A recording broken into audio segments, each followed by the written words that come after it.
University, and he has been quite instrumental in bringing the bioethics discourse to India.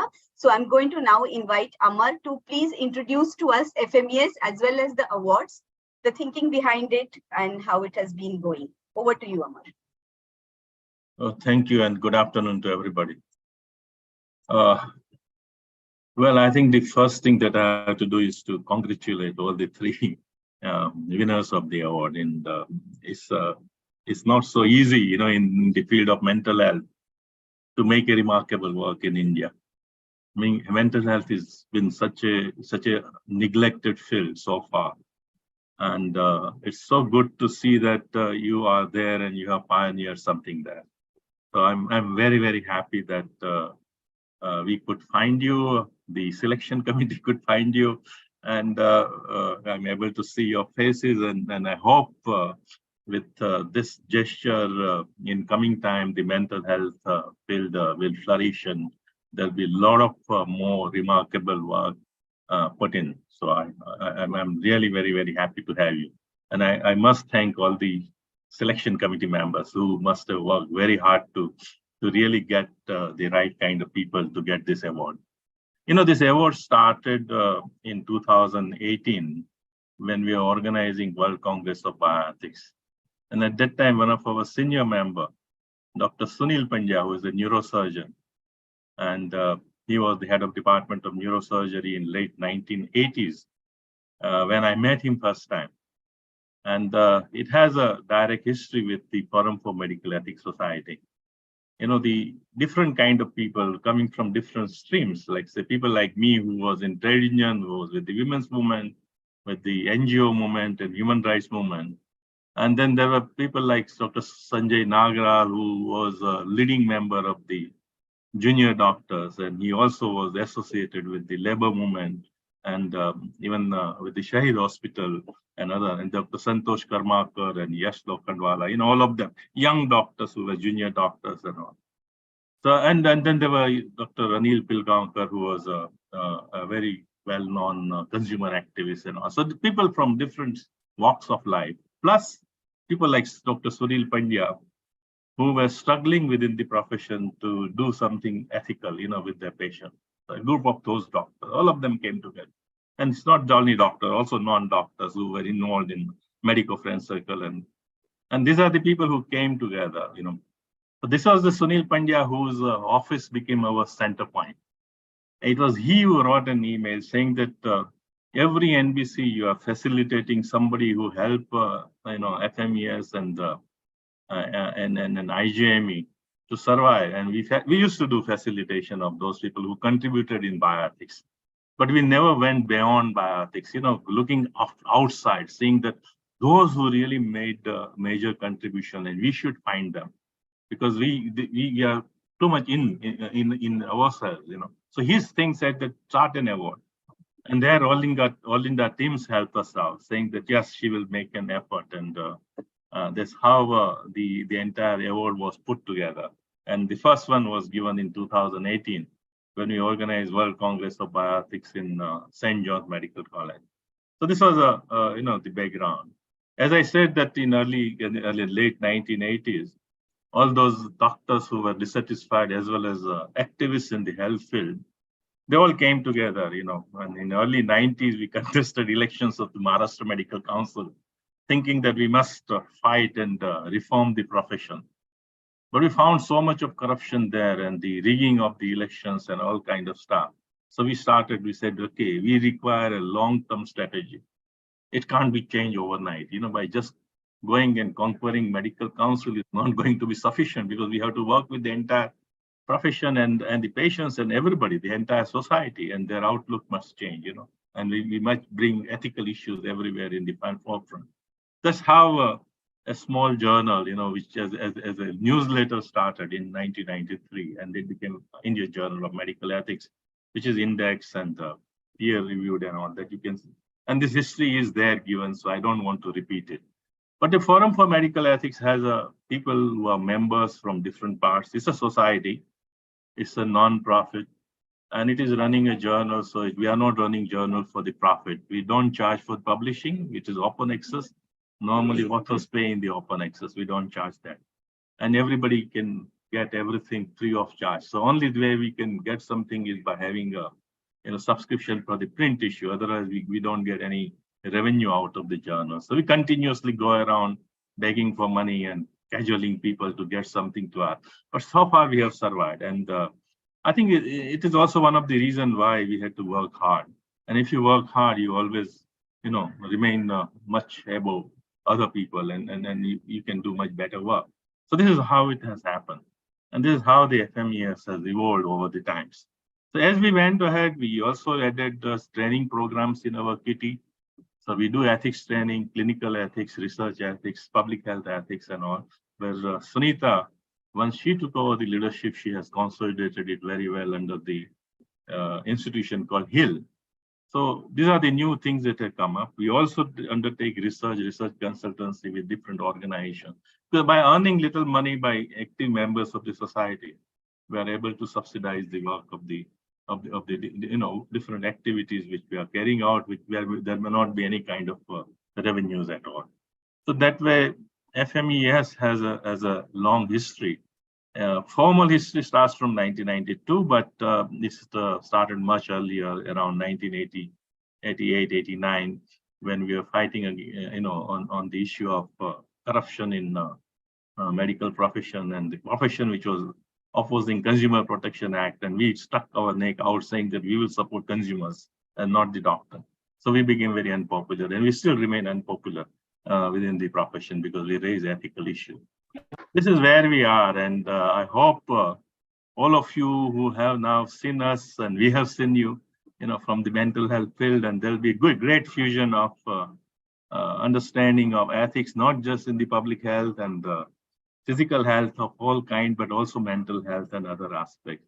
So we are gaining by having an association with you, and hopefully in next 10, 15 years, we may be able to deepen our work along with you in the field of mental health. So thank you very much for being here and supporting us.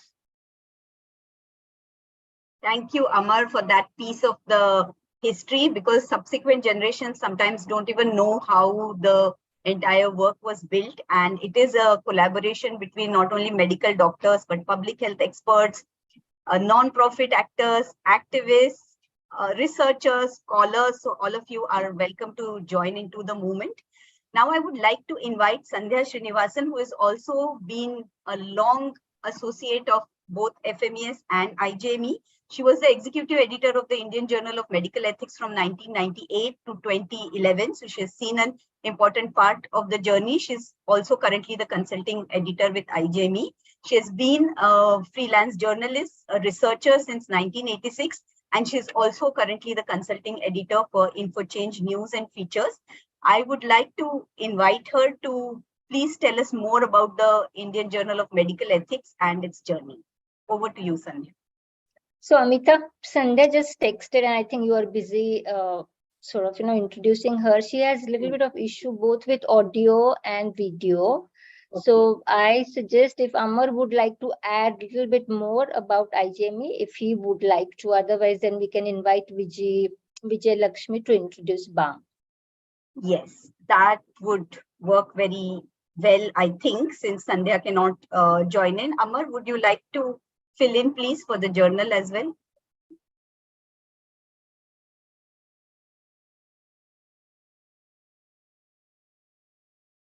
Hi, Amar. Let me unmute. Yeah. Now I can talk about journal too. The journal, as I told you, that was an outcome of effort that we are making, and we realized that we have to work long term. And how do we work long term? And when we saw that there was so much of rigging of the elections of the medical council, we decided to come out with a newsletter. If you read the first issue, which is on the website, the top story is MMC elections, that is Maharashtra Medical Council election, and what happened there. We went into the public interest litigation. Entire council was suspended, and then ultimately now they've introduced, the kind of identity cards for every doctor and the secret voting system. But at that time, it was not all those things. It was at that time it was only what is called the ballot system, the postal ballot system. So this was one issue when we brought out. We got invitation from 3 medical colleges and support from with money, saying that can you distribute this kind of newsletter every 3 months to the students, because students were interested. This is how we started, and then it evolved into a journal. And in 2005, we digitalized it completely. So it started being available on the website and all the issues which were available to the people. And then we applied for various indexing, and we got PubMed, Medline, Scopus, and later on what is called Philosophers Index. So that is where we all are indexed. But Sanjay is already there. Sanjay, would you like to finish it off? I have just given 90s history, and you can round it off with other things. So Amar, Sandhya is not able to, her audio is not working, and Okay, that's how fine, we thought of inviting you to, if you want to say a few more things about journal, you can take time. Okay.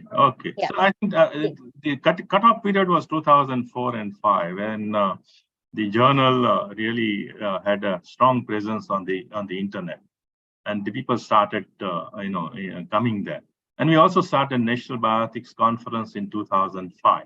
The first one was in Bombay, which was attended by more than 300 people. We expected 100 people, and then we were in real trouble because people turned up using their own money, and we had to go around to get places for them to stay and all. And we realized that people want to talk about what is happening in the health system. There is a lot of discontent. People are worried, what is happening. Even doctors also wanted to have a peer where they can vent their problem. And then second one was in Nimhans in Bangalore, which was even bigger. There were 600, 700 people turned up there. The third one was in Delhi, and that way we have so far done 9. And this also gave a big boost to the journal. We got so many new writers for the journal. Apart from that, when we started, we were publishing only small commentaries by individuals, more of a experiential commentaries or doing little data here and there. Then we started, from 2005-6 onwards, started getting research papers. That's how it evolved into a big journal. So we have now, commentaries, we have research papers published there, we have reviews coming up there. We also publish a lot of material on humanities. So from a medical ethics journal, in a course of time, it evolved into what we call healthcare ethics, bioethics, and health and humanities journal. So you'll find philosophy articles coming there, you find history articles coming there, art and literature, including short stories and poetry being represented there. And people can also write. The patient can write their own experiences of health system. Doctors can write their own thing, So we also started having a lot of narratives coming from that. And narrative, inquiry into bioethics is a very, very important one. Because ultimately, to make doctors ethical, one of the requirements is to make them human, You must, I'm sure all 3 of you who are receiving award, you must have worked the most in order to see that the healthcare provider or mental health provider look at their people in a more human way, and that is the most important part. So ethics should be combined with the humanity, and that is what we are doing. So now its name still remains the Medical Ethics Journal, but it's no longer confined to medical ethics. The medical ethics means the doctor related. Here you will find that everything is not doctor related. The doctors are not discarded, but we have much broader focus now. And that way we have been able to establish this journal in the last 30 years, and hope there'll be more support, more writers. And it's a very, very, very indigenous journal. We can't take money from outside. We have all, raised everything from India. And that way, I hope our academic also will try to see that instead of writing papers in the international journal, they start writing in India journal, and here is one that they can use it. So I hope they will do it and provide support. So thank you very much, and I hope the journal will become stronger by you people having with us. Thank you very much. Thank you, Amar. Indeed, the IJME is an Indian journal, but it is world class and it has continued to be open access for so many years. So we do hope you will all also join us on this journey of continued support. I would request all those who can to please switch on your cameras so that we can see you. At least those who have been associated with FMES, IJME and BAM, please, if you can switch on your cameras, it would be really nice to see who all are here. And an important collaborator in this journey has been BAM. So I'm going to now invite Vijay Lakshmi to please introduce us both to BAM as well as their journey this far and how they've also thought about these awards. Over to you, Vijay Lakshmi. Hi, everyone. Very happy to be part of this event. And can you my name is switch Vijay on your Lakshmi. camera if possible? Yeah, I have switched it on. You're not able to see me? Yes, sir, it's working. Okay, it's working. Thanks.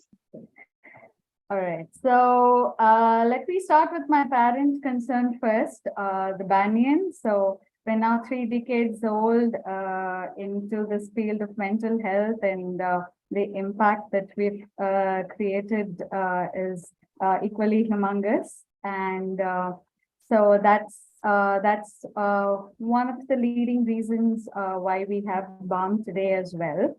So the main motive behind conceptualizing BAM, or let me expand it, Banyan Academy of Leadership in Mental Health, is to expand in more in terms of our into research, into training, into education, and also advocacy. So we aim to work in these areas under the domain of course, mental health and other social sectors. So that's another reason why we are here today. So right now, BAM is also spreading its wings to other districts in Tamil Nadu. So we do offer different courses in this field, and very happy to announce that we just launched our next office in the Trichy district in a village called Kovalakurchi. So that's how BAM also wishes to go ahead and have our services spread out more in this field. So yes, and wishing the award winners a big congratulations. Happy to see you all here. Thank you. Wonderful. Thank you so much for telling us that piece about BAM. And now I'm also going to introduce our selection committee members. This has been a tough task. It always is. And the selection committee is also made of illustrious people, and we are happy they spared the time for this difficult journey. So I'm going to introduce all 3 of them, and then I'm going to turn it over to them to tell us about how they did this tough job. So we have Ufra Mir. Ufra has been working at the intersection of psychology, mental health, psychosocial support, education, arts, conflict transformation, and peace building for over a decade. She works multi-sectorally, advising, strategizing, designing, facilitating, and implementing interventions globally, but with a major focus on Kashmir and South Asia. Ufra's work aims to help people and communities to cope with the psychological ramifications of living in conflict zones, while advocating for justice and human rights and building space for positive peace building in the process.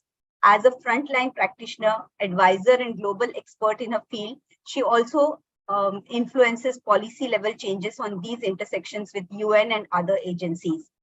Ufra has presented her work, created impact, and received recognition from many international forums, including the UN Women, the International Council of Psychologists, American Psychological Association, University of Oxford, Nobel Peace Prize forums, the UN, and so many more.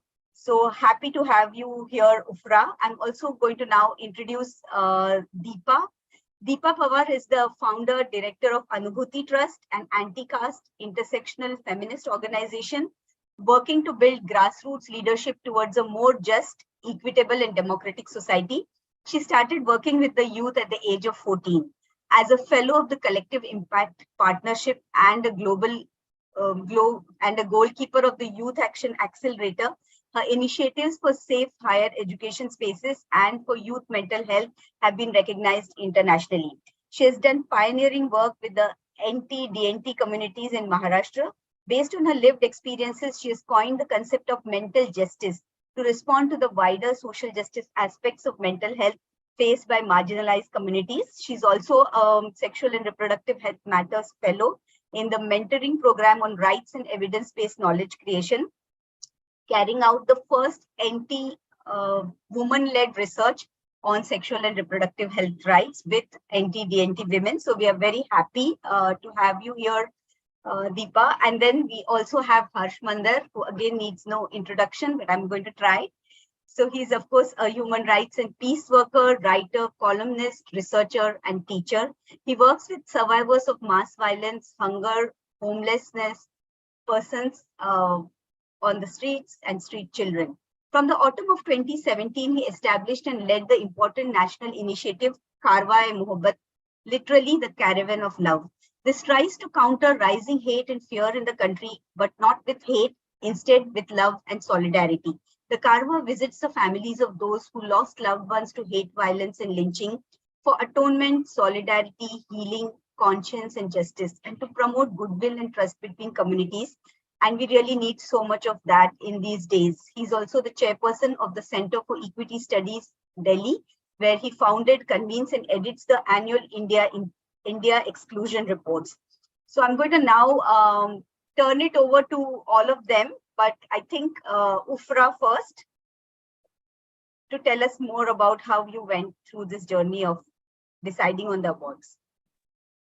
Hi, am I audible? Yes, you are. Hi, everyone. Firstly, thank you so much. It's been a very humbling experience to be a part of this and also share this space with my fellow jury members who are amazing in their own ways. I was asked to kind of represent the jury in a way, but Harsh and Deepa, if you're here, please feel free to add if I'm missing anything or forgetting anything. So firstly, of course, congratulations to the winners. I again feel very, very humbled and honored to be here and to even have gone through this process of especially for a person like me who has had similar journeys of reaching this, this point in life where I started with a lived experience of having mental health issues. So I'll just briefly talk about both the process and the things that we thought were important. And luckily for myself and my fellow jury members, we had a lot of commonalities in terms of how we were envisioning this whole series of awards and the things that were really, really important to us. So firstly, I think intersectionality without any question was super important. And we were looking at people who have had lived experiences, have had on-ground understanding and experience and exposure of what life is really like on the ground, whether their work is online or in person. And apart from that, the marginalization that goes hand in hand with social justice and human rights and ethical issues that we're talking about today was again something that we were all kind of looking at when we were screening the applications. For somebody like me, mental is always political. So I was also looking at it from that perspective, as well as from a very demilitarized approach of mental health, because I do think a lot of these mental health spaces, whether in practice or research or in academia, are still very colonized and they are still very, very patriarchal in many ways. And we were trying, I think we also had a kind of an agreement that we were not particularly that interested in psychiatric approach. We were really looking at a more social, psychosocial approach and how people had, kind of dealt with these issues themselves or with the community. And in that, the community lens was also super important, the grassroots approach of understanding these issues. So those were some of the things that I think were really important for all of us as jury members while we were going through these applications. in category 1, we did receive quite a few applications. Unfortunately, not many in category 2. So we had to actually kind of go back and think about how to deal with that. And we did kind of extend the deadline to maybe hoping that we would receive more applications, but the category 2 didn't have a whole lot of weightage in that way. So we basically decided to go through category 1 and category 3, which had some really good applications. And I think we all had some sort of agreement in terms of the people we were looking at and why we were looking at them. Especially keeping in mind the lived experience, a combination of lived experiences, academia, as I said, it's research and academia, unfortunately, is still very colonized. So we were also trying to see how people are breaking all of these barriers and challenging themselves and the society around themselves to work on these issues. So those were the factors and the kind of multidimensional approach that we used to come to this decision. And we met a few times, and then we also kept in touch through email. There was a lot of back and forth in terms of the decision making. But I'm glad that we are here today. And again, congratulations to the winners. I feel very, very super humbled to even announce this. I don't know if I'm even deserving of the space to, to announce a winner, because I think I'm still a beginner in my own field. But thank you so much for this space. And to my other jury members, Harsh and Deepa, if you would like to add anything, please feel free.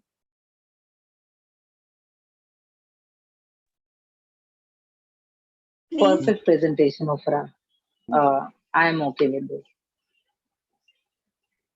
Harsh? No, thank you, Fra, and thank you all of you. There's little to add. I think all of us were moved and humbled by engaging with the brief stories of those who came up for the awards. We wish we could have given the awards to everybody. And selection is always difficult. But I think that, as Ofra underlined, we, I think these awards also are a reminder that when we are dealing with mental health issues, the much more strictly medical psychiatric approach has to be hugely complemented by societal interventions. And it's really working in society with people who are empathetic, who have a sense of rights and of justice. And empathy in many of our winners has really come out of an experience of having struggled with the same mental health challenges and the distress and the discrimination in their own life experience, which made them, I'm sure, much better practitioners of their mental health community work. And so congratulations to those who have established this award, the partners in this enterprise. My thanks to both the two jury members, Ofra and Deepa, whom I got to meet several times in the course of this work. But most of all, to all of you, both winners and those who should also have won, among all the people who are doing work in really difficult circumstances with people who are experiencing mental health issues, and you're doing it with a sense of empathy, of care, of justice, of rights. So thank you, all of you. Over to you, Amita. Thank you so much, Harsh. And what you said, and also what Ofra mentioned, empathy, care, justice, rights. Sometimes mental health becomes so medicalized that none of these terms fit in the traditional sense of it. But I'm so happy that both these awards and the discourse created by all of you here in this room have really transformed mental health to something that is much beyond that and is centering human beings and their care, well-being, and all these other rights issues. So going far beyond mental health, and very happy to congratulate now the winners of the awards who epitomize this spirit we just spoke about. So the first award is going to be given to Aryan Somaya, who is from Guftagu Counseling and Psychotherapy Services in Navi Mumbai, Maharashtra. And I'm going to invite Olinda Timms again, who has been a big supporter of these awards, has almost made these awards possible. And she's also a long-standing member of FMES, and she's also the adjunct faculty Department of Health and Humanities at St. John's Research Institute, Bangalore. So I'm going to invite her to read out the citation and present the award to Aryan.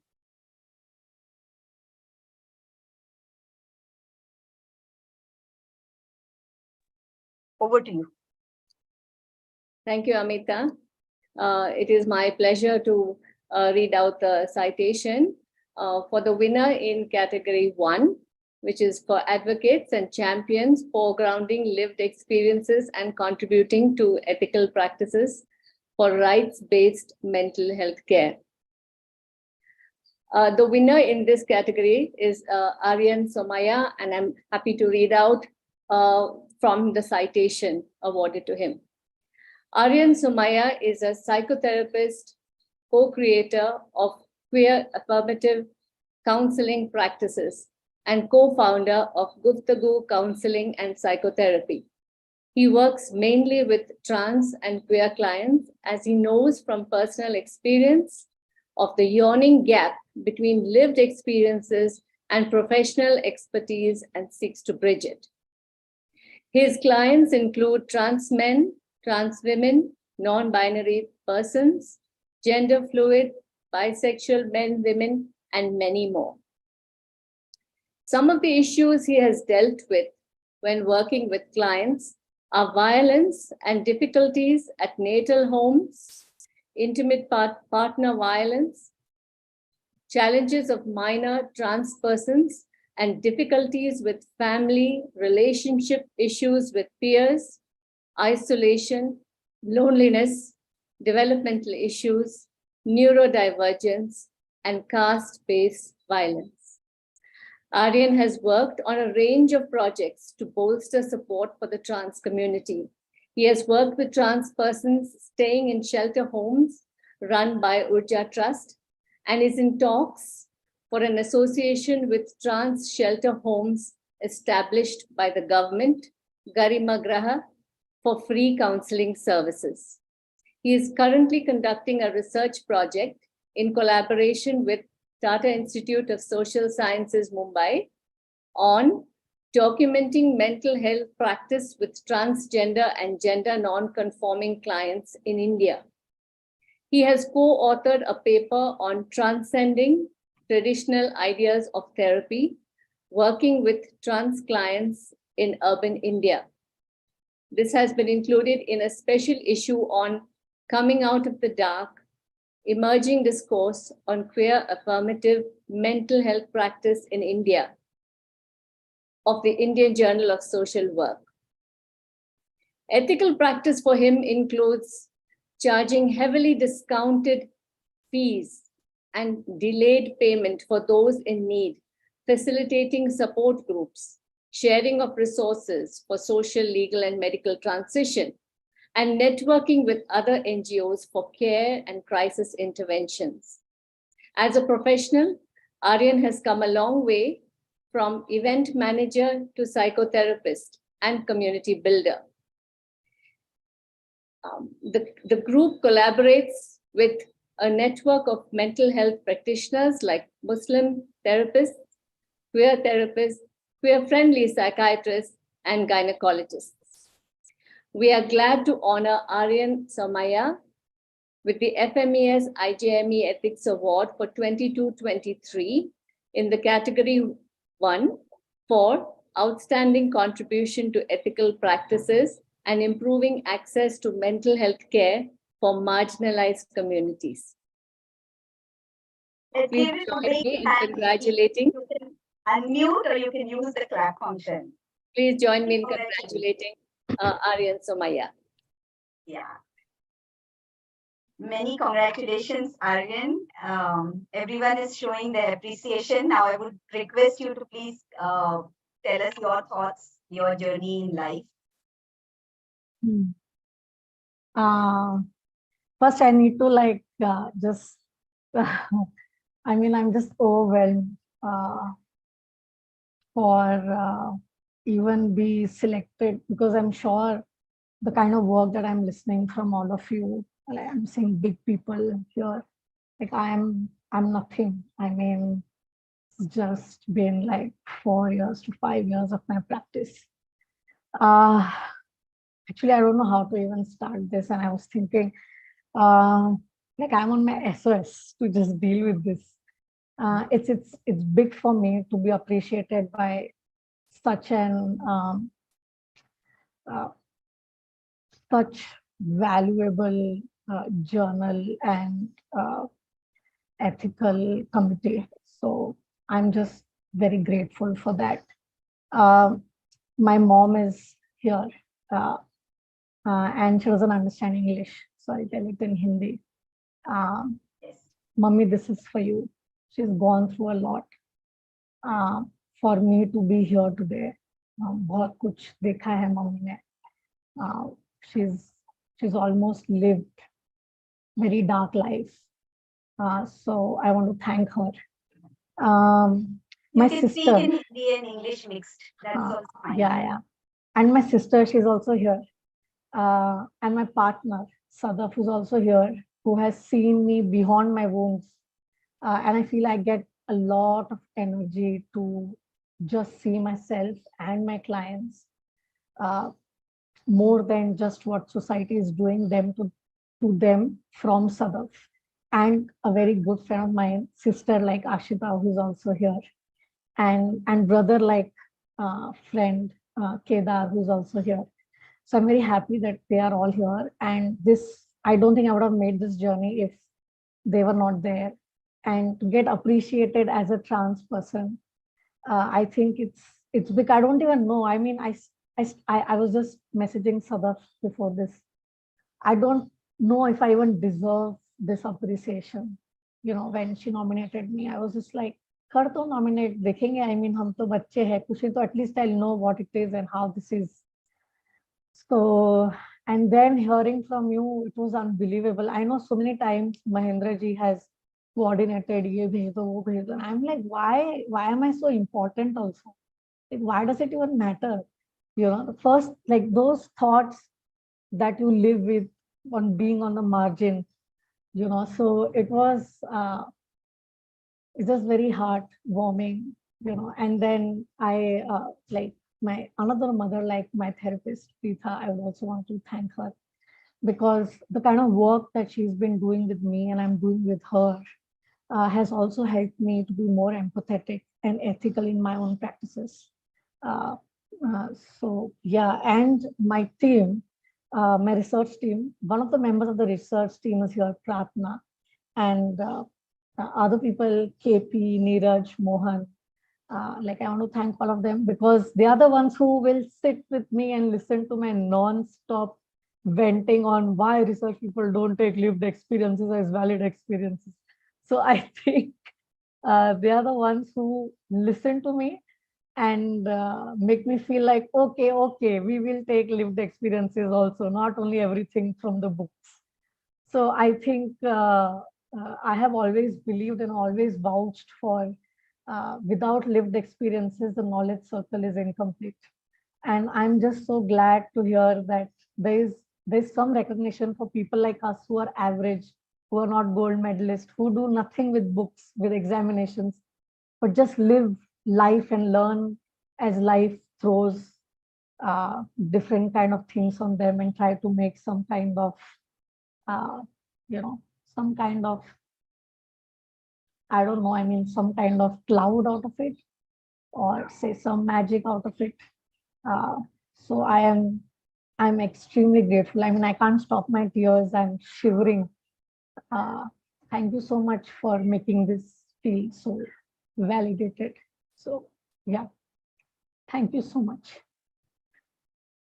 Thank you for sharing that, Aryan, and it really makes us feel humbled also about all the work that needs to be done, and it's being done by people like you, and you don't even feel you deserve the award. So, and of course, we can't do it without the support of all those people on whose shoulders we stand, and this is a great example acknowledging them.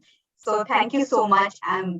Now we'll go to the next award category. That was for the community NGO or civil society organization. And we have two people who are representing that award. Both of them are from Exjute, who has won the award. One is Sumitra Gagrai, who is the community lead, Community Mental Health Initiative. And Sachin Babde is the technical lead at the same initiative. And I'm going to now invite Meenakshi Dikruz to come out and read the citation and present the award. She's the senior associate at IJME, and she was the former editorial coordinator at IJME Mumbai. And I know that without her extensive coordination, the journal just wouldn't have happened in those issues. And we have learned a lot from her handling of the journal. So over to you, Meenakshi. Hello, everybody. Thanks, Amrita. Can you hear me? Yes. Yes, you can. My video is not working, but fortunately the audio is. I'm very much honored to participate in this and to read out the huge achievements of Exjute. For want of time, we have shortened the citation slightly, and I hope that will give more time to Sumitra ji and Sachin to speak about their work. I'll just read.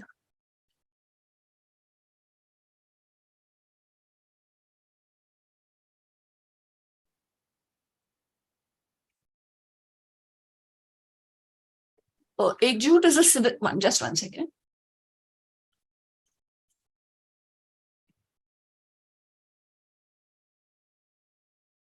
Exjute is the winner in the category of community-based civil society organizations.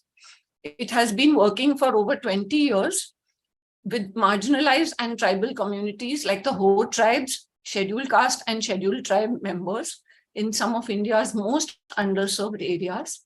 Its work ranges from maternal health, child health and nutrition to psychosocial distress and gender-based violence by mobilizing the community as a whole. This award honors Exjute's mental health initiative in 4 blocks of West Singhbhum district, Jharkhand, for its path-breaking work among deprived communities. The Ho people depend on subsistence agriculture and forest produce, and so are obliged to migrate for work in large numbers. Being plagued by unemployment, low wages, high child mortality, malnutrition, and domestic and gender-based violence results in acute mental health conditions for around 11% of the people in Jharkhand, who face stigma and ostracization as well, with some even being branded as witches. Exjute has identified and addressed the indicators of mental health distress through a structured community mobilization model. Exjute's engagement with a single individual experiencing severe psychosocial distress in 2017 revealed to them the urgent need for a mental health intervention and sowed the seeds of this project. At first, the primary challenges faced were the complete absence of private or public mental health services in the district, besides inadequate primary healthcare facilities. Just when they were starting, the COVID-19 pandemic intervened and became the immediate cause of action. During the pandemic, Exjute was faced with the urgent needs of the most marginalized among Adivasi tribal communities, such as households headed by women, the elderly left out of social security, persons with physical and psychosocial disabilities, the returning migrant workers, the LGBTQIA community, all struggling to survive. So providing relief material to everyone besides counseling those with psychosocial disabilities became the immediate priorities. Ekjut also worked with the district authorities to counsel those with vaccine hesitancy, list people with comorbidities, and improve the uptake of COVID vaccination and post-vaccination follow-up regarding possible side effects. After the pandemic challenges were met, the mental health interventions resumed, focusing on several issues and tasks. Collaborative telepsychiatry treatment and quality care through experts from the Central Institute of Psychiatry, Ranchi, supported by in-house medical professionals trained in community medicine. Doorstep counseling provided by Dukh Sukh Sathis, trained facilitators from the area to reduce the distress of service users and support rehabilitation.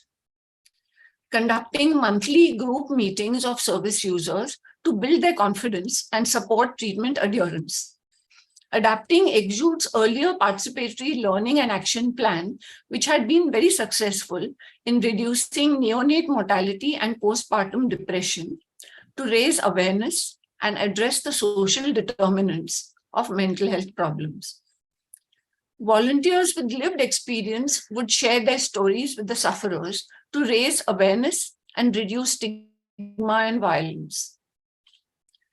Distribution of vegetables, seeds, and fencing material to develop vegetable gardens, giving guidance in composting, poultry rearing, and bamboo craft to help the interested service users to live productive and dignified lives. Reuniting lost individuals with mental health issues with their family members for social support and recovery. Helping service users to claim their state entitlements under the Aapki Sarkar Aapke Dwar Doorstep scheme. Conducting research on ethical lines with informed consent based on the maxim, nothing about us without us. In this, all findings are discussed and debated at village level in the local language and in dialects with community representatives. In all, Ekjut has been able to support 271 persons with severe psychosocial disabilities in 3 blocks so far. It has ambitious plans to cover the entire district in the coming years, with emphasis on quality medical treatment, participation in livelihood activities, empowerment, and community support free of stigma. The organization has ambitious plans to cultivate and build up the District Mental Health Board as mandated under the Mental Health Care Act 2017, to collaborate with other groups working on mental health, and to facilitate the training of more Dukh Sukh Sathis from local communities so they can independently run the program in future. We are extremely honored to present the FMES-IJME Ethics Award for 2022-23 in category 3 for outstanding contribution to ethical practices and improving access to mental health care for marginalized communities to Ekjut for this pioneering community mental health initiative. We wish them strength and achievement in their future. Thank you. Congratulations to Ekjut. Please Thank give them a big hand. Or you can also write in the chat your congratulations. And very happy that two people, Sumitra and Sachin, are here from Ekjut, and they can speak, each one of them, for 5 minutes and tell us about your pioneering work. We begin with Sumitra. मेरी ओर से आप सबों को जुआर और धन्यवाद। मैं सुमित्रा गगराई झारखंड राज्य के पश्चिमी सिंहभूम जिले से हूँ। मैं आदिवासी हो समुदाय से आती हूँ। मैं पिछले 20 वर्षों से एकजुट संस्था के साथ जुड़ करके काम कर रही हूँ और अब मैं मानसिक समस्या से स्वास्थ्य के पर काम करते हुए उन लोगों को याद कर रही हूँ जिनके साथ मैं पिछले 5 वर्षों से काम कर रही हूँ। मेरे आंखों के सामने बहुत सारे कहानियां तो हैं, लेकिन मैं एक के बारे में बताना चाहती हूँ। एक किशोरी है जिनका नाम रीना है। उसे पढ़ाई के दौरान जब वह 9th क्लास में थी, उसका मानसिक समस्या शुरू हुआ और उसका पढ़ाई छूट गया।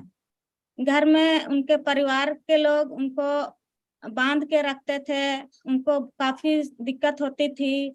और लोग उनको छोड़ करके अपना खेती बाड़ी का काम या घरेलू काम भी नहीं कर पाते थे।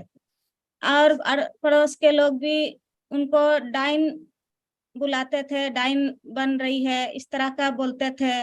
और जितने भी उनके सांगी संबंधी थे उनके घर में आना जाना भी बंद हो गया था। काफी उनको दिक्कत परेशानी थी। और जब हमारे एकजुट के संपर्क में आई और उनके साथ में बातचीत हुआ, उनके परिवार को हम लोग भरोसा दिलाए कि ये ठीक हो जाएगी। उनके साथ काउंसलिंग होता था और धीरे धीरे उस पे काफी सुधार आने लगा। और अब वह अपना फिर से नामांकन कराई स्कूल में और अभी कॉलेज जाती है। और हमारे जो सपोर्ट ग्रुप बैठकी होती है हर महीना, उस सपोर्ट ग्रुप बैठकी में भी भाग लेती हैं। ये तभी हमारे साथ संभव हुआ। हम पिछले 20 वर्षों से अलग अलग मुद्दे पे काम करते हुए हमें समझ आई। और 5 सालों से हम लोगों ने मानसिक स्वास्थ्य समस्या के ऊपर में भी अपने समझ बनाए। इसके लिए भी मैं अपने एकजुट संस्था को धन्यवाद देना चाहूंगी कि उन्होंने इतना समय दिए और हमें इतना सारा सीख करके अपने समुदाय को समय दे पा रही हूँ। इस तरह से कई लोग हमारे साथ में जुड़े हुए हैं। और जैसे कि हम लोग एकजुट के बारे में आप लोग जानते ही हैं कि एकजुट का अर्थ ही है कि हम एक दूसरे से जुड़े, मिलके एक दूसरे के साथ काम करें। और हमारा जुड़ाव इसी तरह कई लोगों के साथ है। शुरुआत में एक प्रधान संस्था से तमाली मंडल और अनिल जी से संपर्क हुआ, जिन्होंने हमें महिला समूह के बारे में सहयोग दिए। इसी तरह से हमारे संस्था के डॉक्टर निर्मला जी और यूनिवर्सिटी कॉलेज ऑफ लंदन से ऑडिट प्रोस और हमारे साथ में मानसिक समस्या से जिनके द्वारा हम लोगों ने ट्रेनिंग लिए, मुंबई से सेना संस्था के द्वारा डॉक्टर नेरिन के साथ में जुड़े। हमारे यहाँ बहुत मतलब समुदाय के साथ में हिंसा पर बात करना बहुत ही दिक्कत है, जिनके माध्यम से हम लोग ने सीखा और लिंग आधारित हिंसा पर हम लोगों ने काम किया। उनको भी मैं धन्यवाद देना चाहती हूँ कि हम लोग समाज में हिंसा के बारे में लोगों को जानकारी दे पाए। साथ ही हम कई ऐसे ट्रेनिंग में गए, वहाँ से हम अपना समाज बनाए। मानसिक संस्था जहाँ पर रत्नावली जी कलकत्ता में एक वर्कशॉप में गए, वहाँ पर किस तरह से मानसिक स्वास्थ्य समस्या से जुड़े लोगों को समझ पाए। और मारीवाला संस्था उत्तराखंड में बुरांस के साथ में भी हम लोगों ने ट्रेनिंग में भाग लिए, वहाँ से भी अपना समाज को और बढ़ा पाए। मैं उन लोगों को भी धन्यवाद देना चाहूंगी कि हम अपने यहाँ अपने समुदाय में उन लोगों तक पहुंच पाए जो छूट जाते हैं, दूर दराज में रहते हैं, उन तक हम पहुंच करके उनको मदद कर पाए। साथ ही हमारे क्षेत्र के प्रशासनिक सैनिक अधिकारी गण और उनके कुछ लोगों के यहाँ ऐसे भी समस्या थे कि उनके परिवार को भी ये मानसिक समस्या से जूझ रहे थे। और भी हमारे प्रोग्राम में आए और मानसिक समस्या के मुद्दे को समझ पाए और हमें सहयोग किए, मदद किए। और मैं उनको भी धन्यवाद देना चाहूंगी कि हमें प्रोत्साहन करते रहे कि इस काम को आगे कैसे विस्तार किया जाएगा। साथ में हमारे एकजुट के टीम के उन साथियों को भी मैं धन्यवाद देना चाहूंगी।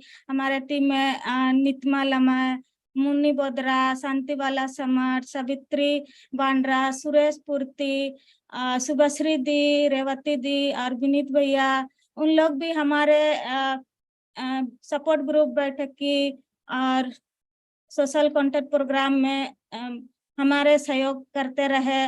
और हमारे जो फील्ड में है सुकु दुकु साथी, उनके द्वारा भी काफी सहयोग मिलता है। किस तरह से हर दिन या सप्ताह में उनके गृह बर्मन में हमें उनसे मदद मिलती है। उनको भी मैं धन्यवाद देना चाहूंगी कि वो लोग हमें मदद कर पाते हैं समय में। और मैं जब हमारा सपोर्ट ग्रुप बैठक की होता है तो उस दौरान सर्विस यूजर और उनको जो देखभाल करते हैं उनके द्वारा जो भी मन में रहता है, उनके साथ जो बीता हुआ है उसको एक दूसरे के सामने साझा करते हैं। तो उनकी कहानियों से हमें बहुत कुछ सीखने को मिलता है और हम अपने काम को किस तरह से और अच्छा कर पाए, ये हमको सीख मिलती है। तो मैं सभी लोगों को फिर से एक बार धन्यवाद देना चाहूंगी कि आज हमको यहाँ पर बोलने का मौका मिला है। धन्यवाद। और मैं आगे का सेशन को जारी रखने के लिए डॉक्टर सचिन जी को आग्रह करती हूँ। धन्यवाद। धन्यवाद सुमित्रा दीदी। So Sumitra Didi just told the whole our program. So the main features of this program, as you rightly said, the jury member, that from initial work we were of the thought that we should not drive the psychiatric model of mental health. And because last 20 years we know that what are the predictors of distress in this community, and we have to address these predictors of distress to the structure community capacity building process. So this whole program is led by the youth who were engaged in one previous trial. So as Amar is also here, there was interesting 2 studies happening in West Singhum during the COVID. One was our randomized control trial involving youth for the health and well-being among adolescents, and other was the ration study, which is supplementing nutrition to the tuberculosis patient and their families to gauge the effect of the spread of tuberculosis. But during this COVID, we need to abandon our study because of the safety of the participant. But other study continued. So from the distance, you can imagine that you may think that one study is ethical and other is less. But when you see, when you discuss, when you debate, you know that during this COVID, the whole nutritional security of this district is jeopardized. And during that time, the providing nutrition to the TB patient and family is essential. Then the COVID precautions and like that. So that study continued, and it is doubly useful for the community.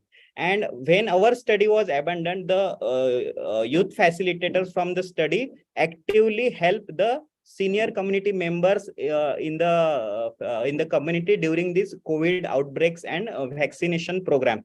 So we did not claim that we are ethicists or something like that. But whenever we run a program or research study, continuous discussions and elaborations, and whenever some ethical dilemma came across, we debate and discuss, and through that the main solution for any ethical dilemma is to the voices from the community. So that way we discuss the things, and that makes I think our program more I will not say more, but ethical and human.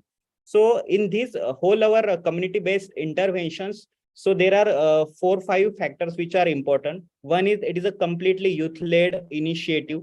Second, there is a collaboration with the institutes, collaboration with the academics. So in this whole district, there was no psychiatric facility available. And we think that there is a role of medical psychiatry in some part in severe mental illnesses. So Institute of Psychiatry from Ranchi collaborated with us, and they started this collaborative telepsychiatry unit. And during the COVID, so it was from the field, we heard that the nutritional security is the important thing. And so the community-based rehabilitation activity got started, and our service users and their caregiver started to actively participate in these rehabilitation activities. and through that the rebuilding of their lives. There is a lot of stigma and discrimination in rural India also as in urban India. And then the social contact program, where the service user with his consent share his or her story to the larger communities in safe and protected environment. So that also happened during this program. And iteratively, another one factor is adding to this whole program, listening with the voices from communities and our youth facilitator. And Sumitra Didi, Nitima Didi, and other our counselors are helping to make this program more community centric and more beneficial to the community. So I would really like to thank all our team members, and I will really appreciate the jury members to recognize our early stage work on this community-based mental health initiative led by youth. So I again thank you all the members, and thank you. Thank you, Sumitra Didi and Sachin.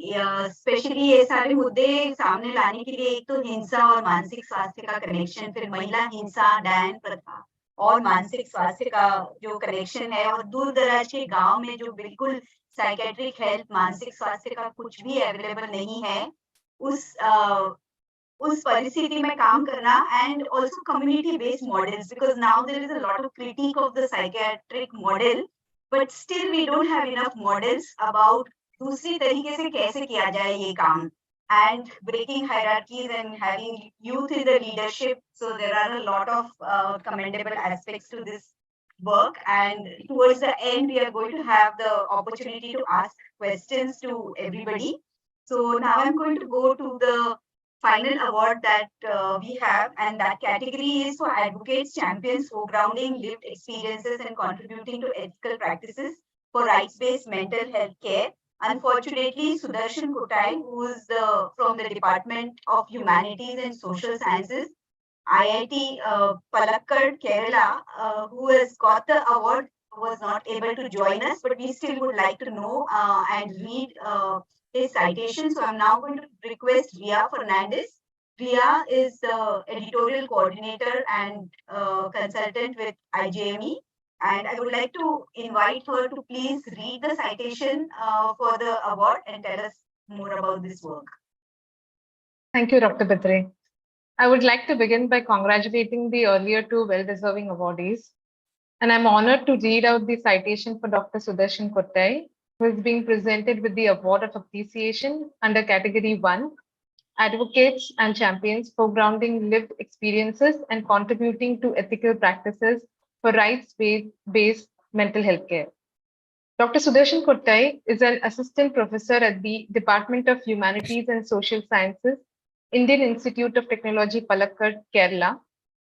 Stimulated by the discrimination he personally faced while in training as a clinical psychologist, Sudarshan has raised his voice against the discrimination faced by marginalized communities on the fringes of society, especially at the hands of mental health professionals. He saw how they were demeaned by medicalizing their suffering and subjecting them to structural violence, thus isolating them further. He therefore pursued his PhD at a liberal arts institution in preference to a mental health facility, as he believes the subject requires a multi and interdisciplinary perspective. While his research has mainly been on the travails of the LGBTQIA+ community, especially in the context of unethical mental health treatment, he has focused on the need for an inclusive, value-based mental health practice embedded in the Indian socio-cultural context. For his doctoral thesis, he used qualitative methodology to inform policy, as well as bridge the gap between mental health academia and practice. He has been advocating for human rights as an essential aspect of mental health care. Dr. Kottai has consistently called out what he sees as a failure of the mental health community to consider the roots of socioeconomic issues like the epidemic of farmer deaths by suicide in several parts of the country. He has written extensively on this issue and on the migrant crisis during the pandemic, when many thousands of migrant workers had no recourse but to trek back hundreds of miles to their villages abandoned by the authorities. He observed this crisis closely and wrote, did podcasts, and spoke on the politics of mental health which fail to see such issues from a socio-political perspective. He has studied and written on the farmers' protest, which continued for over a year in North India, and sees it in the context of the agrarian crisis in India. Even though upstream factors that perpetuate farmers' suffering, including the role of the state in promoting agrocapitalism, have been discussed extensively by scholars and activists across the spectrum, mental health discourses almost always frame it as a mental health problem to be addressed by increasing access to pharmaceuticals. It is this aspect which he has been exposing. His work has highlighted the need for collaboration and consultation between the experts that strive to develop and enhance strategies to improve well-being at a macro level through transformative intervention. He has been a staunch advocate for culturally safe mental health care for people experiencing historic invalidation, invisibilization, stigma, and discrimination. His writings are aimed at raising public empathy for marginalized communities, advocating a shift away from the dominant biomedical model to a social disability model of mental health for contexts like India, where most of the mental health problems stem from inequality, inequity, poverty, and discrimination based on caste, gender, sexuality, race, and class. As a mental health professional, his primary focus has been on evolving mental health care for marginalized sections with its own historicity and politics, which recognizes the impact of poverty, stigma, and historical invalidation on the sufferers and is based on empathy. This, he believes, would transform mental health care, which he believes is currently mechanical and technocratic, based on universal categories derived from ICD-10, which erase the disruptive nature of the everyday life of marginalized people. He aims to carry out research which is collaborative, participatory, and with a focus on social justice, and to bring out unethical practices and human rights violation in mental health establishments. Sudarshan is critical of the hierarchical relations within mental health teams, which give primacy to psychiatrists, leading to reduced interaction and cross-pollination in clinical practice. His work has been published in renowned publications such as Economic and Political Weekly, Ethical Human Psychology and Psychiatry, Feminism and Psychology, Indian Journal of Medical Ethics, to name a few. He has been invited to speak at McGill University, Montreal, Tata Institute of Social Sciences, Hyderabad, Institute of Public Health, Bangalore, and Alternative Law Forum, Bangalore, on his subjects of interest. His writing has been discussed on websites such as Mad in America and Reset, which deal with mental health, where he has argued that mental health spaces are also social spaces reflecting the existing social and moral norms and deep-rooted stereotypes that result in violation, not just medical spaces to be seen in isolation. We are glad to honor Dr. Sudarshan Kottai with the Award of Appreciation under the FMES-IJME Ethics Awards for 2022-23 in Category 1 for outstanding contribution to ethical practices and improving access to mental health care for marginalized communities. A big congratulations to him, even if he's not here. Please convey our congratulations to him. Thank you so much, Ria, for that. What really is my takeaway from this is, again, the entire concept of marginalization, discrimination, how it is linked to mental health. So recently, Beba Collective also came out with a report which showed how discrimination on the basis of religion, how the Muslim community is actually facing both marginalization and violence, and how it is affecting their mental health. And Sumitra Didi also spoke about gender-based violence and mental health. Sudarshan's work underlines inequality, marginalization, and mental health. And I also saw that Aryan has been involved with peer affirmative counseling practices. And just recently, both Uganda and Russia have passed laws which further marginalize and criminalize marginalized sexualities.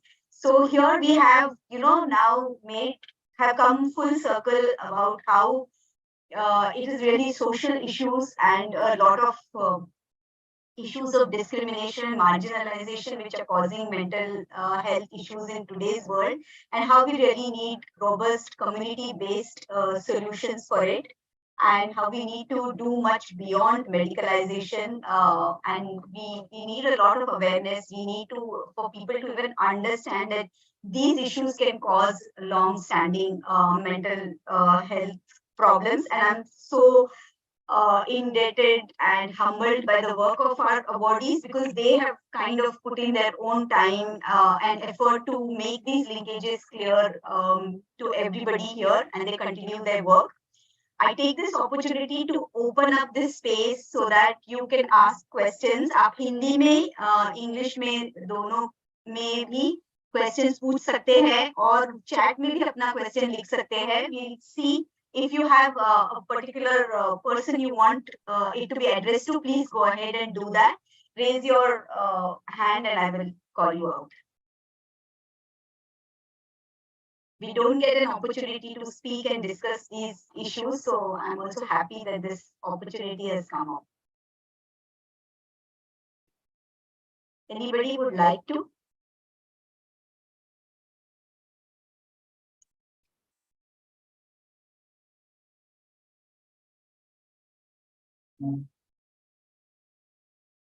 मैं एक question पूछना चाहती हूँ, अगर और किसी ने नहीं लिखा है कुछ सुमित्रा दीदी को, कि आपको किसी तरीके की का तकलीफ हुई क्या जब आपने ये सब चीजें बात करना शुरू किया, स्पेशली डायन प्रथा या इस तरीके का हिंसा और मानसिक स्वास्थ्य का जब आपने कनेक्शन किया, तो क्या रहा आपका एक्सपीरियंस? ये मानसिक स्वास्थ्य समस्या एक बड़ी समस्या थी। इसके बारे में हमारे समुदाय में बात ही नहीं होती थी, और जब इस तरह का समस्या से जूझ रहे लोग, मैं एक क्वेश्चन पूछना चाहती हूँ, अगर और किसी ने नहीं लिखा है कुछ सुमित्रा दीदी को, कि आपको किसी तरीके की मैं ओन वॉइस बात करना शुरू। Mahendra, can you check what is wrong? इस तरीके का हिंसा और मानसिक स्वास्थ्य का जब आपने कनेक्शन किया, तो क्या रहा आपका experience? Mahendra, can you check what is going on? Okay. ये मानसिक समस्या एक बड़ी समस्या थी। इसके बारे में हमारे समुदाय में बात ही नहीं होती थी, और जब इस तरह का समस्या से जूझ रहे लोग,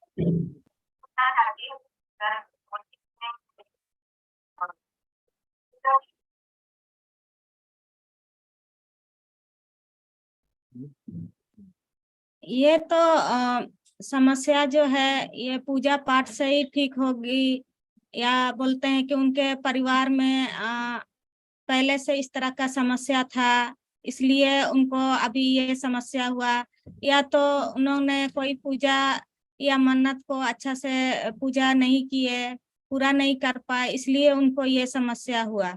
तो अधिकतर यहाँ पर पूजा पाठ से ही उनको इलाज करते हैं। और यहाँ पर जैसे बहुत सारे महिलाओं का जो हिंसा होता है, तो वो लोग भी वो बोलते हैं कि हमें तो हमको मार पड़ना चाहिए, क्योंकि हमने नमक कम डाला था, या तो देखभाल सही से नहीं किया, सेवा नहीं किए, तो हमसे गलती हुआ, तो खुद पर सारा दोष ले लेती हैं।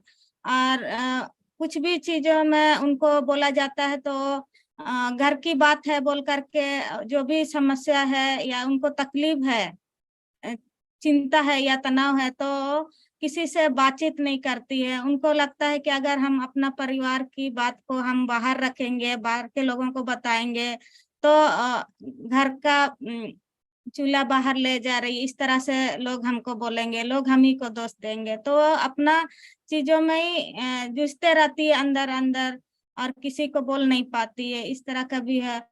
और कई बार हम लोग जब जाते हैं घरों में, सर्विस यूजर्स है, तो अगल बगल के लोग हमें देख करके इसी तरह का नजरिया बना लेते हैं कि देखो उनके यहाँ मिलने आ रही है, शायद उनको भी इसी तरह का है। और ये भी बोलते हैं कि ये तो कभी ठीक नहीं होगा दवा से, इनको तो पूजा से ही ठीक किया जा सकता है। इस तरह का धारणाएं हैं हमारे समुदाय में। तो इस पर जब धीरे धीरे एक दूसरे से लोग सुन रहे हैं, ठीक होते हुए देख रहे हैं, तो आ रहे हैं। और बहुत सारे लोग हमारे साथ अभी जुड़ करके हमें भी मदद कर रहे हैं कि इस तरह का बातचीत होनी चाहिए।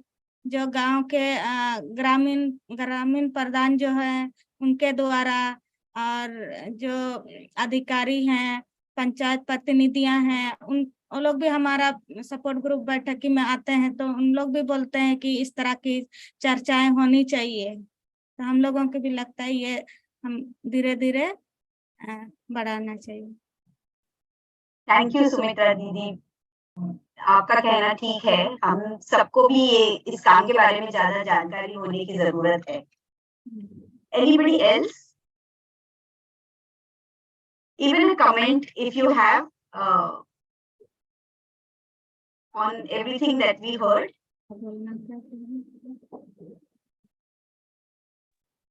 मुझे एक सवाल है एक्चुअली। हाँ, हमें सीखना है एक्चुअली सुमित्रा जी एंड सचिन जी से, क्योंकि उनको इतना ग्रास रूट लेवल का अंडरस्टैंडिंग है।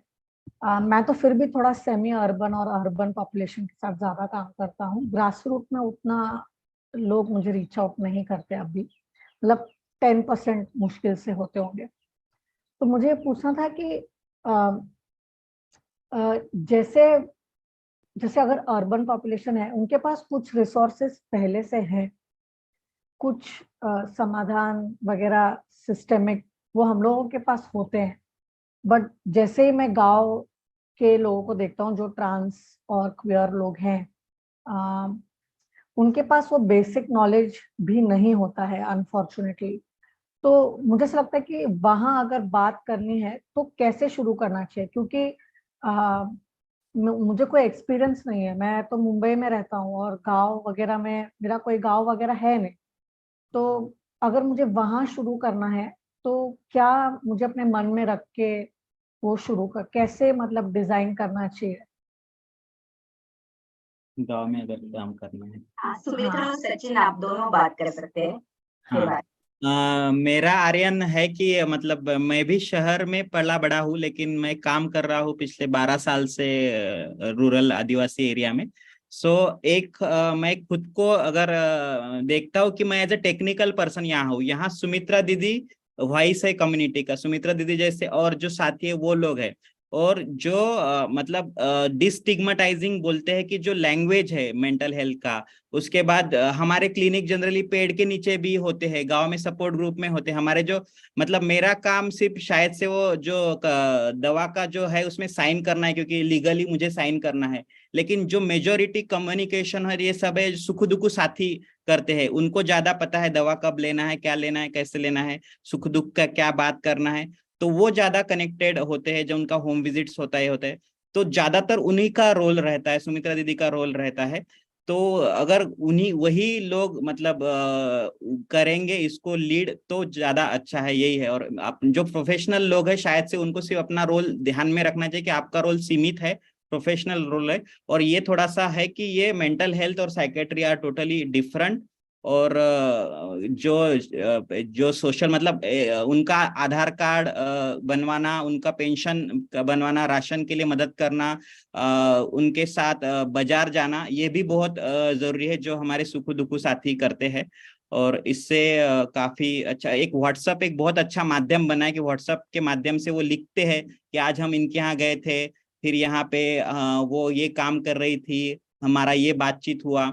तो वो एक मतलब जो, क्योंकि मैं भाषा पूरा तरह से नहीं जानता, तो मेरे लिए बहुत अच्छा है कि क्या चल रहा है और क्या हम सही रास्ते पे हैं। और ऐसे अवार्ड एक ये भी थोड़ा सा हौसला देते हैं कि नहीं, हम जो कर रहे हैं वो थोड़ा सही है। तो यही मेरा। सुमित्रा दी आप कुछ की? जो पहले पहले हम जो काम किए हैं वो गर्भवती माँ नवजात शिशु के पास पे था।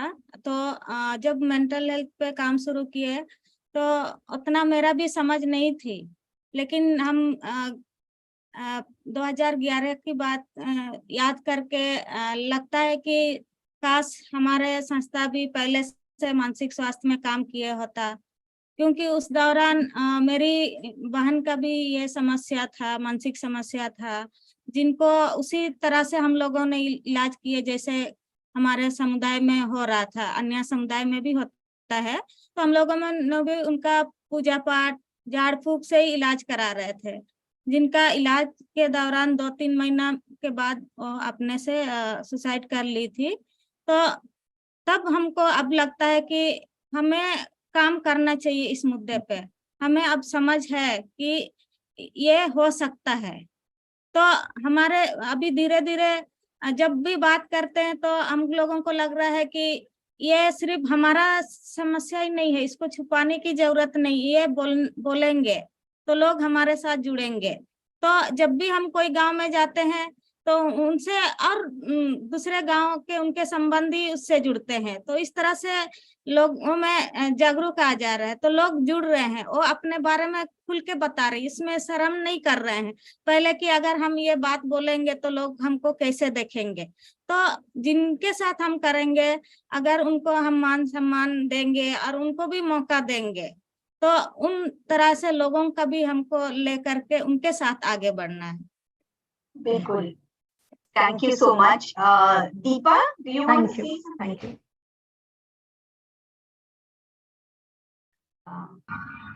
हेलो। एक्चुअली मैं सुन रही हूँ दोनों लोगों को काफी ध्यान से। तो आर्यन, मैं थोड़े से अर्बन और रूरल के बीच में काम करती हूँ, और कई बार हमें लगता है कि अर्बन के पास रिसोर्सेस है, लेकिन अर्बन में हम कौन से लोगों की बात कर रहे हैं उसके ऊपर वो शायद डिपेंड होगा। तो जैसे मैं नोमैडिक, डिनोटिफाइड ट्राइब, डिस्प्लेस्ड किए गए आदिवासी, असंगठित क्षेत्रों में काम करने वाले कामगार हो, रिहैबिलिटेशन के लिए कई दिनों से वेट करते हुए कम्युनिटीज हो, ब्रिज के नीचे इर्द गिर्द रहने वाले होमलेस हो, ऐसे कई ज्यादा कम्युनिटीज है जो मेन स्ट्रीमिंग मेंटल हेल्थ के लैंग्वेज में अभी भी नहीं सोचे जाते हैं, राइट। रिसोर्सेज तक पहुंचने के लिए डिजिटल और ये सारे पाथ उनके पास नहीं है। मैं पर्सनल कैपेसिटी पे ट्रेनर हूँ, तो रूरल और काफी इंटीरियर एरिया में भी मेरा जाना आना होता है, और कई बार मुझे काफी डिफरेंसेस भी दिखते हैं। फॉर एग्जाम्पल, मुझे लगता है कि ऐसे नहीं है कि मेंटल हेल्थ कोई नया आविष्कार है।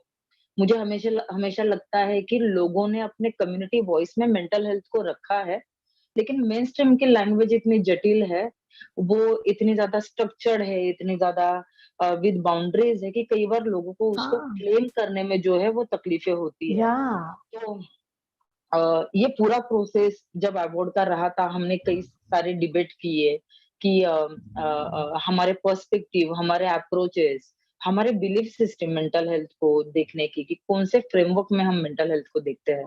तो मैं जब मेंटल जस्टिस की बात करती हूँ, मुझे बहुत ज्यादा लगता है कि जैसे हम सभी बात करें कि मेंटल हेल्थ किसी इंडिविजुअल की जिम्मेदारी नहीं है, वो वहां तक लिमिटेड भी नहीं है। उसका कॉन्स्टिट्यूशनल अकाउंटेबिलिटी क्या होगा, ह्यूमन राइट पर्सपेक्टिव से उसका अकाउंटेबिलिटी क्या होगा, और वेरी इंपॉर्टेंट कि लोगों के इनबिल्ट कल्चर को धक्का ना लगाते हुए, राइट, हम किस तरह के मेंटल हेल्थ इंटरवेंशन करेंगे। तो मुझे अभी लगातार over the period of time इस फील्ड ने काफी सिखाया है। मैं अपने कुछ एनजीओ बायसेस लेकर भी मैंने काम शुरू किया था, लेकिन बाद में कोरोना ने और ज्यादा सिखा दिया। कोरोना ने और ज्यादा सिखा दिया कि एग्जिस्टिंग सिस्टम के जो कम्युनिटी की प्रैक्टिसेस चलते हैं, उनकी जो संवेदनशीलता है एक दूसरे के प्रति, और वेरी इंपॉर्टेंट बेसिक नीड, ये सारी चीजों का मतलब इर्द गिर्द है ये सारी चीजें। और ऑब्वियस मेंटल हेल्थ ये पॉलिटिकल सब्जेक्ट है। जब तक पॉलिटिकल विल और इच्छा शक्ति उसके इर्द गिर्द नहीं होगी, हम बहुत ज्यादा काम वैसे भी नहीं कर पाने वाले हैं। True, that's true. और ना वही दिक्कत हो जाती है कि अगर मैं जब भी ट्रांस लोगों के साथ काम करता हूँ तो उनका बेसिक नीड ही यही होता है कि पहले मुझे कम आउट करना है, मुझे ट्रांजिशन करना है, पर उसके पहले इसका वो जो नेसेसिटी चीज है जो हम बोलते हैं रोटी कपड़ा मकान, वही सबसे पहले उनको उनसे छीना जाता है जब भी वो कम आउट करते हैं, घर से निकाल देते हैं, समाज से निकाल देते हैं बिल्कुल और कम्युनिटी से निकाल देते हैं। तो इसलिए मैंने पूछा, क्योंकि आप लोग इतना ग्रास रूट लेवल पे काम करते हैं, तो अगर मुझे एक ऐसा कुछ सपोर्ट ग्रुप या ऐसा कोई नुक्कड़, जैसे आप लोगों ने शुरू किया सुख दुख के साथी, ऐसे कुछ सपोर्ट वर्क शुरू करना हो, तो मुझे ऐसे क्या ध्यान में रखना चाहिए कि मतलब वहां पर लोग आएंगे, मतलब मुझे कैसे लाना है, क्योंकि मुझे पता है कि ये काम मेरा है लाने का, वो आएंगे तब जब मैं लाऊंगा, तो इसीलिए मुझे अपने आप को कैसे प्रिपेयर करना चाहिए? मुझे लगता है कि ये बहुत ज्यादा एक कल्चर अंडरस्टैंडिंग का भी एक डेयर शायद हो सकता है, जितना मुझे समझ में आ रहा है। दूसरा, जब मैं LGBTIQ को देखती हूँ तो एक थोड़ा सा बिटर ट्रूथ है कि बहुत एक ऊपरी हिस्से में भी काम हो रहा है। जैसे मैं जहाँ पे काम करती हूँ, वहां के लोग कितना एक्सेस कर पाएंगे, रीच कर पाएंगे, अलग तरीके के थ्रेटन है, प्रेशर्स है, सपोर्ट सिस्टम उस तरह से नहीं है, एडमिनिस्ट्रेटिव और गवर्नमेंट उस तरह से सपोर्टिव हर बार होगा ऐसे हम कह नहीं सकते हैं। तो मुझे लगता है कि वही है कि ट्रस्ट बिल्ड करने के लिए जब तक हम वो कम्युनिटी को समझते नहीं है, वो एक तरह का ब्रिजिंग डेवलप नहीं होता है, लोगों को आने के लिए कठिनाइयां महसूस हो सकती है। लेकिन मुझे लगता है कि पायलट अगर करते हैं, किसी भी तरह का पायलट करते हैं जो लोगों के इच्छाओं पे चल सकता है, राइट, वो कॉन्फिडेंशियलिटी और सारी चीजें वहां पे मेंटेन करके लोगों की नीड असेसमेंट के ऊपर अगर वो चलता है, तो उसको फिर व्यापक रूप में शायद हम लेके जाएंगे। लेकिन ये टफ जरूर है, क्योंकि मैं तो मेरी इंटरनल कम्युनिटी देखती हूँ कि जो खासकर लैंगिक अल्पसंख्याक है, उसको लेकर एक फेयर डर का, थ्रेटन का माहौल है, सपोर्ट सिस्टम उतनी स्ट्रांग नहीं है, लोगों को घर से निकालना या रिहेबिलिट करने के लिए संसाधन ही नहीं है, तो वहां पे एक तरह का जो है वो एक सोशल पॉवर्टी फील होता है। मुश्किल तो है, लेकिन ये पॉसिबल तो जरूर है, कर ही रहे हम सब मिलके। पॉसिबल तो है, ऐसा नहीं है कि नहीं है पॉसिबल, ये यस, तो कर ही लेंगे। थैंक यू सो मच ये सब कॉम्प्लेक्सिटी सामने लाने के लिए कि, और हाँ, कम्युनिटी के साथ काम करना तो प्राइवेसी कॉन्फिडेंशियलिटी के भी काफी इश्यूज है जिनको ध्यान में रखना पड़ता है। पर मुझे लगता है और किसी ने हाथ रेज नहीं किया है, क्वेश्चंस नहीं किए हैं, और हमारा वक्त भी अभी खत्म हो रहा है। So can I request you Amar to give the closing remarks? I think we had a very interesting discussion, and we can close by that. Your remarks. Okay, I think we have to wind up because it's already 5:37 and we are beyond time. I just make 3 points, what I learned from this meeting. The first thing that impressed me the most was that the kind of selection you have done, the people who have worked in the field, this shows that we are really shifting.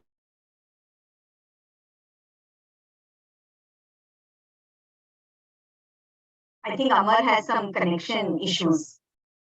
Maybe Amar, you can switch off your camera. Challenging the psychiatry and saying that the mental health is much, much more than the medicine. It is, it is a kind of de-psychiatrizing. Once upon a time we used to talk about de-medicalizing the medicine, de-professionalizing the medicine and make it more community-oriented. This was 1970s. I remember at the time, when we were under a lot of influence of Ivan Illich, who wrote that book called Medical Nemesis. And we thought that debureaucratizing, changing the language, making it people's language. I think in the 70s, when I came to field, there was also some movements for community psychiatrists. There was a, in 70s, a big movement happened. But the kind of movement that has taken roots now is not psychiatry movement. It is a mental health movement, caring for people. That is, I think, a big departure that I see here. And I see that different segments of people who are suffering or having problems, we are looking at and trying to empower them using, the mental health perspective. The second thing that I learned when, as a post presentation discussion, which was very enriching because Aryan asked some very good questions about about how to go to the community. And I remember in 1970s when I was a medical student, I had the same question that, how do I do it? And there at that time, 70s was a very different decade in India, highly enlightening decade. And what people told me very simply was that, oh, you want to go to the people? Then why are you talking to me? Go to the people. So go to the people, learn from the people. They are the best teacher. Nobody can train you how to work with the people. Only you can learn from the people and decide what way it can be done. Whichever people that you choose, wherever you choose. But that's how I think it's very find where the real people are. We middle class people sometimes believe that only rural area has people. Bombay, you are in your Bombay, right? And just look at the slums of Mumbai. You have a real people there. Some of the suffering is much worse than the urban people there. I live in Mumbai. I become urbanite, but my college days, I did spend a lot of time in rural areas and the slum areas working with the people. So I hope you will also look at them. They're laboring classes. In my time in 80s, they were highly organized in trade unions. They had some bargaining power. Today, everything is destroyed, and they are at the mercy of big capital and all kind of, things that are happening. So there is huge amount of things. And the last thing that I say, which is, I think, may or may not have come out in this dialogue, but is that when we work in the community level, sometimes we get so carried away by our own small community where we work. That may be, some LGBT community or some in village or somewhere, tribal here or the Dalit here or Muslims here. But we also have to learn to go beyond our own community, so that is very, very important. Because the communities where we work, they are not homogeneous, there is a lot of contradictions within it. And each one is divided by caste, by the religious thing. And Islamophobia is so strong. And now even phobia against Christianity that is emerging in a big way. So this whole society is getting divided. And I think people like you, who are connected to the communities can make a big difference by reorienting these communities to do something which can strengthen the unity of this country. I hope that way, the mental health is also in a positive manner. That we are not going to be bystander, but we are going to be part of the larger movement, and to bring our own communities wherever we are into that larger thing. That what Harsh Mandar was also talking about, how to link up with this larger movement at the national level. If you are able to do it, I'm sure the overall mental health of the entire country will improve like anything. Anyway, I have to do the last job. That is, there are a lot of people to thank here. The first thing is Olinda Timms. She wrote that book on ethics, which became a textbook in so many places. And the money that came from the award, that book, that you get as a royalty, that all flew into this award. And she, as well as Elsewhere Foundation, which was the publisher of her book, they have provided a financial stability to the award, and that's why we have been able to give it for the three years now. Banyan, of course, without that, this year's award would not have been possible, right? Last year, I went and saw the Banyan and participated in a big meeting they organized, the National Bharati's Conference and their own international conference. So it's about, I must, thank them on behalf of FMES as well as IJME. The most important people are the two here. One are the selection committee member, all three of them, Deepa, Ufra, and Harsh. Ufra and Harsh, I met them in Chennai. And so all of them have, worked really hard. I'm really thankful to you for helping us. And all the applicants, those who are winner are here. We have seen them. But those who could not win, they are equally important because they were considered and they are also contributing. It is only a question of quantity or different kind of orientation. One can get picked up, another doesn't get picked up. But all the applicants, we are thankful to them. IJME editorial staff, Ria and Meenakshi, both of them were here. and all the other friends of the IJME and FMES. And we have Vijay, we have Mahendra. Both of them have done a lot of work behind this film to make it, and also the DTP work, the ARIA DTP work that has helped us in this. I'm thankful to all of you, to all these people, and I hope we'll be able to continue this tradition of doing awards in coming time, and we will try to bring more and more communities and who have done. What is happening is that profession has forgotten how to profess. And those who are a challenging profession, they are the ones who are really professing to do something, right? And I think that is a very wonderful thing to happen in India, because professionals are sometimes turning into very sectarian people, and they are just looking for their own personal gains, and while those who are making sacrifice and deprofessionalizing themselves are the really professing something in India. And I hope they will continue doing it. Thank you very much.